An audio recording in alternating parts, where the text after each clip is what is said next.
severe thunderstorm warning for the next No way. hour. The severe thunderstorm warning is now approaching the city of Chicago. You can see the storms moving in from the northwest. The stronger storms are just to the following is a northwest. special marine Oh, wait. warning from the National So, Weather yeah. Service. Special marine warning is in The effect. National Weather Service in Chicago has issued a special marine warning for nearshore waters from Wilmette Harbor to Calumet Harbor, nearshore waters from Calumet Harbor to Michigan City, open waters from Wilmette Harbor to Michigan City out to Mid-Lake until 8 p.m.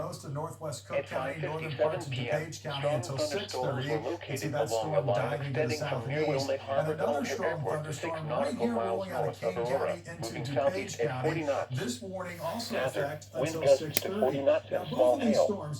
Source, radar indicated. Impact, small craft could be damaged and briefly higher winds and suddenly higher waves. Locations impacted include Harrison Beaver, Crib, Wilmette Harbor, 33rd Wait, Street Wilmette Harbor, Harbor? Monroe Harbor, Burns Harbor, Calumet Harbor, Indiana Harbor, Montrose Harbor, Burnham Harbor. Oh, yeah. So now the special marine warning is now impacting the Wilmette Harbor. But right over Palatine and just south of Palatine, that's where the worst of that storm is located. And then this part of the storm